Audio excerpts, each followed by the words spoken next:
c'est moi, j'espère que vous allez tous super bien. Aujourd'hui on se retrouve pour une toute nouvelle vidéo que je n'ai jamais faite puisque j'ai eu l'habitude de vous faire des FAQ. Mais aujourd'hui ça va en être une pas comme les autres puisque je vais répondre à des questions auxquelles je n'aurais jamais osé répondre. Ou en tout cas des questions que j'évite de temps en temps. Quand je fais des FAQ, je fais forcément un tri et il y a forcément des questions auxquelles je ne veux pas répondre parce que soit c'est trop perso, soit bah c'est trop.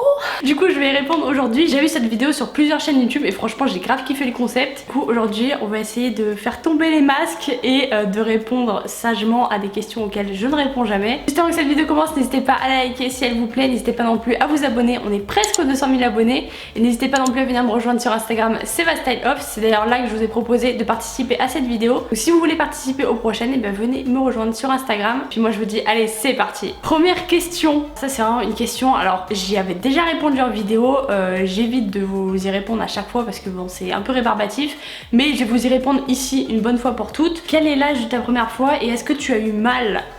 Donc il y a eu énormément de questions sexo. Ma première fois je l'ai fait à 15 ans, j'allais avoir 16 ans un mois plus tard. Et est-ce que j'ai eu mal? Non, pas du tout. Non, j'ai pas eu mal du tout, honnêtement. Même si pour certaines, la première fois, bah, c'est horriblissime, c'est vraiment la pire des fois. Clairement, j'ai pas eu mal du tout, si ça peut vous rassurer, mais quoique chaque corps est différent. Mais j'ai pas eu mal du tout, voilà, et c'était vers mes 16 ans. Moi le débat est clos là-dessus parce que tout le temps j'ai cette question, mais au moins là c'est fait. Deuxième question, quand as-tu commencé à fumer? C'est pas du tout une fierté, hein, je vous le dis honnêtement, d'ailleurs si vous pouvez éviter ce serait vraiment le must. J'ai commencé à fumer, j'avais 14 ans. Je crois, en tout cas j'étais en fin de 5ème, un truc comme ça, je sais même pas quel âge on a en fin de 5ème. J'ai commencé à fumer à cet âge là, mais toute seule, c'est à dire que j'ai pas commencé à fumer avec mes potes ou pour faire la maline ou quoi, j'ai commencé à fumer dans mon coin toute seule. C'est une très mauvaise chose parce qu'en soi ça m'a aidé en rien du tout, c'était juste que je passais une mauvaise passe et je pensais vraiment que ce genre de truc ça allait pouvoir me sortir de là, sauf qu'en fait pas du tout. Et aujourd'hui j'en paye les pots cassés puisque je suis toujours accro. Alors je ne fume plus, j'ai arrêté il y a 4 ans je crois, mais je vapote. Et je suis complètement accro et je suis même pas sûre qu'un jour j'arriverai à m'en détacher, c'est pire que la clope je pense. Prochaine question, as-tu déjà été attirée par une femme? Question un peu complexe mais oui ça m'est déjà arrivé. Alors je vous le dis directement, je suis pas bi, je suis pas lesbienne ou quoi, je suis 100% hétéro. Mais c'est vrai que t'as une période dans ta vie, moi c'était vers mes 15-16 ans, je sais pas trop, où tu te cherches un peu, tu sais pas trop si t'aimes les filles, si t'aimes les garçons, et en soi, je pense que j'ai toujours kiffé les mecs, voilà. Parce que j'ai déjà trouvé des filles très attirantes, mais de là à aller plus loin dans la relation, pas du tout. Juste qu'il y a certaines filles, j'ai trouvé canon, mais ça s'arrêtait là, c'est tout. Ensuite, prochaine question, bois-tu de l'alcool régulièrement? Alors c'est une question auquel j'ai pratiquement jamais répondu, même si ce n'est jamais. Alors clairement, je vais vous dire honnêtement, ça fait... comme la clope, j'ai tout arrêté en même temps, tout. L'alcool, j'ai arrêté depuis 4 ans aussi, mais même pas une goutte. Et j'ai dû boire 2 verres de champagne en 4 ans. Et encore, je déteste ça, mais j'ai arrêté du jour au lendemain parce que... bon, il m'est arrivé des sales trucs avec, j'ai même pas envie de vous déblatérer ça ici, mais j'ai décidé de complètement arrêter parce que pour moi, en fait, il n'y a pas besoin de se bourrer la gueule pour être dans l'ambiance entre guillemets ou pour faire des soirées avec tes potes. T'as pas besoin d'être complètement défoncé, du coup bah j'ai complètement arrêté ça et je tourne à l'Oasis, voilà. La question du coup qui va avec celle de juste avant, est-ce que tu as déjà embrassé une fille? Oui, bon, après ça m'est déjà arrivé, c'était pas en mode amour love mais j'ai déjà embrassé des filles et voilà, c'est tout. Faut-il avoir des poils pubiens? Alors je sais pas si c'est à moi de vous répondre à ce genre de questions, mais en vrai c'est propre à chacun. Si t'as envie d'avoir des poils et ton copain ou ta copine te prendra comme tu es, mais en soi moi je suis anti-poil, ça me dégoûte. Et non, ouais, tu fais ce que tu veux, mais en soi je suis pas experte en poils, donc me demander ça à moi, écoute au moins je t'ai répondu, mais... je sais pas pourquoi cette question. De Claire, est-ce que tu voudrais être maman avant tes 30 ans? Désolée, j'espère que c'est pas trop indiscret, t'es la best. Alors, c'est pas indiscret du tout, et oui, j'aimerais vraiment être maman avant mes 30 ans. 30 ans, je sais pas. Maintenant, je trouve qu'en fait, c'est la génération qui a changé, mais avant, c'était normal d'être maman à 30 ans. Maintenant, c'est plus normal d'être maman à 20 ans. Enfin, j'ai l'impression, en tout cas, que être maman, ça se fait de plus en plus jeune. Et je suis totalement dans ce mood-là, où j'ai pas envie d'attendre mes 30 ans avant d'être maman. J'ai pas envie d'avoir une énorme différence d'âge avec mes enfants, quoique là, on aura déjà 22 ans d'écart. Mais j'ai pas envie d'attendre autant de temps. J'ai envie d'être une maman jeune et de comprendre un peu plus mon enfant, dans le sens où bah, je serai pas trop vieux jeu. Je sais pas si vous voyez ce que je veux dire, mais j'ai pas envie d'avoir un énorme écart d'âge entre lui ou elle et moi. Ensuite, prochaine question, coucou, est-ce que vous avez un projet bébé d'ici peu? Alors, je vous l'ai déjà dit, mais oui. Pour l'instant, j'ai pas arrêté ma contraception. D'ailleurs, il y a une prochaine question par rapport à ma contraception, mais j'ai pas encore arrêté la contraception et c'est quelque chose que je compte faire incessamment sous peu, mais pour l'instant, comme je l'ai dit sur mon autre chaîne, je ne concevrai pas d'enfant dans cette maison, dans le sens où bah, c'est déjà pas un endroit dans lequel j'ai envie d'élever un enfant. C'est pas la ville dans laquelle j'ai envie d'élever un enfant et c'est pas la maison dans laquelle j'ai envie d'élever un enfant. Le projet bébé n'est pas lancé si vous voulez, mais j'ai pas arrêté ma contraception de toutes les manières. Donc voilà. Et du coup la prochaine question c'était quelle est ta contraception? Donc ma contraception unique c'est la pilule et d'ailleurs je l'ai changée récemment il y a 3 semaines parce que ça faisait 5 ans que j'étais sous pilule et j'en ai eu 4 avant, enfin c'était une galère pour trouver celle qui m'allait parce que mes toutes premières pilules c'était pour éviter que je fasse des malaises parce que je faisais tout le temps des malaises et donc j'ai utilisé Trinordiol pendant 4 ans et en fait il s'est avéré qu'elle me convenait plus du tout, j'avais des douleurs à la poitrine pendant un long moment. On est parlé à ma gynéco, du coup je suis allée en rendez-vous en urgence chez ma gynéco et je lui ai parlé de tous ces soucis. Si vous avez vu ma vidéo où j'étais pas bien il y a plus d'un mois, j'en ai parlé à ma gynéco et elle m'a dit qu'il fallait absolument que je change ma contraception parce que ça pouvait jouer énormément sur le moral et du coup depuis que je l'ai changé, je vous avoue que ça va quand même beaucoup mieux, même si je suis persuadée, je sais qu'il n'y avait pas que ça, mais franchement la contraception ça y fait énormément et même si je suis pas une grande fan de la pilule, je me dis que bah, c'est ma contraception préférée entre guillemets. Je suis contre l'implant et le stérilet, je peux pas, ça me dit pas du tout, donc autant rester sur la pilule et ça me convient très bien pour le moment malgré que mon ancienne ne me convenait plus. Et là du coup pour celles qui veulent savoir, on met en tout cas ça c'est propre à chacune. Celle que je prends en ce moment c'est Optimisette et c'est une pilule en continu, du coup je suis plus censée avoir mes règles. Mais je les ai quand même, voilà. Alors tu testes les produits pour les partenariats, combien de temps avant d'en parler? Alors en soi ça dépend des produits que c'est, par exemple je vous avais parlé d'une marque l'autre jour mais j'étais pas payée pour vous en parler, j'étais même pas obligée de vous en parler parce qu'on s'était pas mis d'accord avec la marque, juste ils m'avaient envoyé des produits. Mais la marque Typology, je les ai testés pendant 2 mois et demi, 3 mois et franchement bah, c'était le temps qu'il me fallait pour tester les produits et je les ai totalement validés. Après il y a des produits que je teste juste une fois et après je vous en parle, mais c'est des produits plus matériels entre guillemets. Si c'est des produits pour la peau ou pour les cheveux, j'essaie de les tester un peu plus longtemps. Si c'est des produits alimentaires, j'essaye aussi de les tester un peu plus longtemps. En vrai ça dépend totalement des produits, ça dépend aussi avec quelle marque je travaille et le délai sur lequel on s'accorde, mais en général je demande plus de temps pour pouvoir tester les produits parce que j'ai pas envie de vous vendre n'importe quoi. Ça fait partie de mes exigences quand je fais un partenariat, c'est pour ça que j'en fais très peu. Il y a des marques qui m'envoient des produits et qui veulent que je fasse la présentation 2 jours après, enfin ça c'est juste pas possible quoi. Question du coup qui va avec, j'ai déjà détesté un produit et en avoir parlé quand même en positif? Alors sincèrement non, jamais de la vie. Enfin, pour moi c'est un droit que je m'accorde et de toute façon les marques si elles sont pas d'accord avec moi c'est pas grave.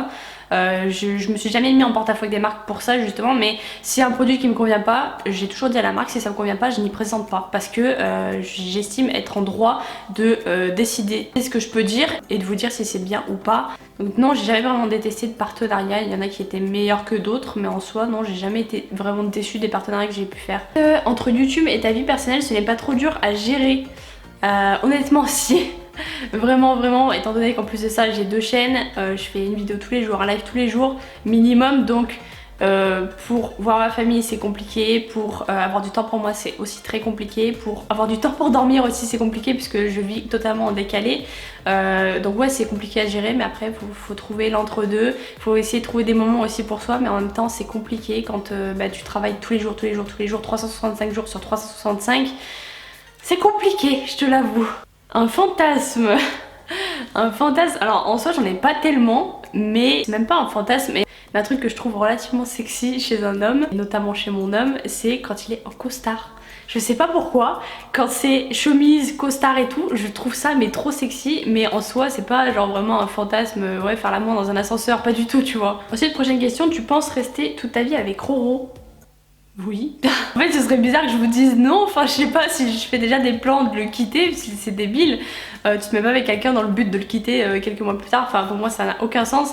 Et oui j'espère faire ma vie avec Roro dans le sens où ça fait bientôt 7 ans qu'on est ensemble et je vois pas comment... En fait je me demande comment j'ai fait pour vivre sans lui, je me demande comment je ferais si je vivais sans lui.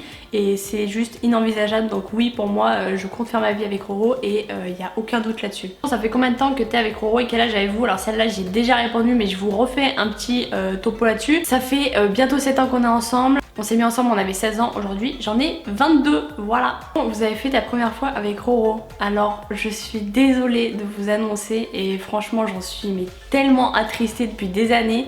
Mais ce n'est pas Roro ma première fois. Alors il y en a plein qui ont fait des calculs, je ne sais trop quoi, par rapport au fait que j'avais dit que ma première fois je l'avais fait à 15 ans.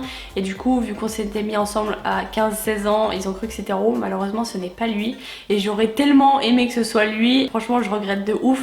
C'est pour ça honnêtement je vous dis que je l'ai fait à 15 ans, c'est une chose. Mais si vous pouvez prendre votre temps et bien choisir la personne avec qui vous vous sentez de le faire, vraiment faites-le, parce que je vous jure, pour une femme c'est tellement important. Pour un homme aussi également, mais je sais pas, je trouve que c'est tellement important de choisir avec qui vous le faites, même si sur le moment vous avez l'impression que c'est la bonne personne et qu'au final vous vous rendez compte que ça l'est pas. Vraiment ne passez pas le cap si vous le sentez pas, même si ouais c'est compliqué parce que moi à l'époque je le sentais bien, mais en soi non, ce n'est pas ma première fois. Voilà. Prochaine question, rêverais-tu d'une autre vie parfois, tout quitter et tout recommencer à zéro? Sincèrement oui. Non pas que j'aime pas ma vie, mais je me dis putain j'aimerais trop un jour tout plaquer et partir sur une île déserte. Non pas que je vous aime pas, hein, pas du tout, mais c'est juste que j'ai trop envie de voir ce que ça fait de tout plaquer, d'aller vivre sur une île déserte à bouffer des noix de coco toute l'année. Je sais pas, c'est un truc qui m'attire trop, de me dire putain je lâche tout, je quitte tout et je pars loin de tout, sans personne, juste avec mon chéri, et voir ce que ça fait. Mais je sais que c'est quelque chose que je ferai jamais parce que j'aurais pas le cran de le faire, et puis même non, ça se fait pas comme ça, tu vas pas vivre sur une île déserte comme ça, non c'est pas possible. Ça m'a toujours intriguée, je me suis toujours dit qu'est-ce que ça ferait si j'étais pas moi et si je faisais pas ce que je fais aujourd'hui. Prochaine question, quelle taille et quel poids fais-tu? Alors je fais 1m66, je sais pas si c'est considéré comme petit mais bon voilà, et je fais 60 kg tout rond, voilà. Et l'année dernière j'en faisais 69,5 pour pas dire 70, et là j'en fais 60 tout rond, donc je suis quand même plutôt contente. Mais en soi parce qu'il y a eu plusieurs questions aussi là-dessus, du coup j'y reviens là-dessus, mais il y en a qui me demandaient aussi si j'avais l'intention de perdre du poids encore. Honnêtement je me laisse aller, je me dis si j'en perds tant mieux, parce que c'est quand même mon objectif, mais si j'en perds pas tant pis. Si je me stabilise disons, parce que je suis un vrai yo-yo, j'ai bouffé 3 bonbons, je vais prendre 1 kg le lendemain et le surlendemain je vais tout reperdre. Enfin mon corps c'est un peu très étrange, il est assez réceptif à tout ce que je bouffe.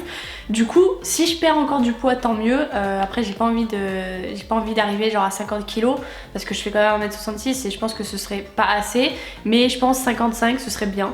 Ensuite prochaine question, que mets-tu comme sous-vêtements? Alors j'ai vu des questions genre est-ce que tu mets des strings, des trucs comme ça? Non, ça me sort par les yeux, c'est juste infect, ça me dégoûte, c'est insupportable à porter. Non, moi c'est team culotte et c'est tout, culotte normale, voilà, on n'en parle plus. Prochaine question, ton salaire duo plus Vastyle? Alors honnêtement mon salaire que je me verse tous les mois c'est 1400, entre 1200 et 1400 euros. Après il y a ce qui va dans ma société, dans mes sociétés, mais sinon mon salaire que je me verse c'est 1200-1400, j'estime pas avoir besoin de plus tous les mois, payer mes factures et me faire plaisir, du coup c'est ce que je me verse. Ensuite prochaine question, pour votre projet maison, vous pensez faire construire ou dans l'ancien?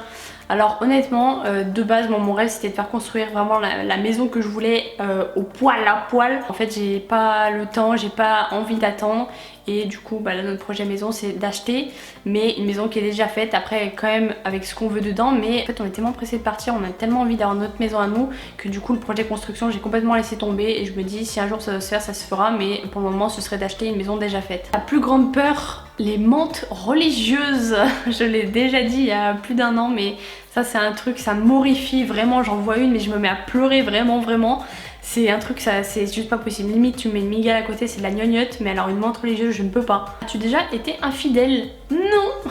Ça c'est ma plus grande fierté, je n'ai jamais été infidèle. Pour moi le concept de l'infidélité ça ne rentre pas en moi, ça ne veut pas faire partie de moi. Je conçois pas qu'une relation ça puisse se faire comme ça, dans le sens où genre si t'aimes plus la personne tu la quittes. Après je sais que dans certaines situations c'est compliqué, quand t'es marié, quand t'as des enfants, oui c'est compliqué, mais pour moi c'est pas concevable, voilà. Si un jour j'ai un problème avec mon mec, je lui dis c'est fini et après je vais voir ailleurs, mais genre pendant notre relation ce n'est pas possible. Et en tout cas j'en suis très loin, donc pour vous dire non, c'est pas concevable. Papa, tu voulais faire quoi comme métier quand t'étais petite à part YouTube? Je voulais être chanteuse, voilà, je voulais être chanteuse. Mon rêve c'était vraiment d'être chanteuse depuis mes 5 ans, je voulais trop chanter, mais j'ai jamais passé le cap parce que j'en ai trop peur. même des covers, vous voyez j'en fais même plus sur ma chaîne parce que ça me fait flipper, je sais pas pourquoi, mais j'aime bien chanter dans ma voiture, j'aime bien chanter sous la douche, mais de là à réaliser ce rêve, non c'est pas possible. Prochaine question, ton enfant tu vas l'appeler comment si c'est une fille et si c'est un garçon, si c'est pas trop indiscret? Alors c'est pas indiscret mais je ne répondrai pas, juste je vais vous donner un indice, ce sera je pense un prénom italien pour fille et pour garçon je pense. En tout cas pour garçon on a déjà des idées de prénoms avec Roro mais je balancerai pas le nom ici. Et voilà c'est déjà la fin de cette vidéo, j'espère qu'elle vous aura plu. J'ai répondu un maximum aux questions auxquelles je pouvais répondre. Il y a des questions ça me concernait pas que moi donc je pouvais pas spécialement y répondre parce que je sais pas si monsieur a envie de répondre. Du coup je n'y répondrai pas mais en tout cas j'espère que cette vidéo vous aura plu, j'espère que j'aurai répondu suffisamment. En tout cas venez me rejoindre sur Instagram c'est Vasteloff et puis moi je vous fais plein de gros bisous, je vous dis à la prochaine pour une prochaine vidéo.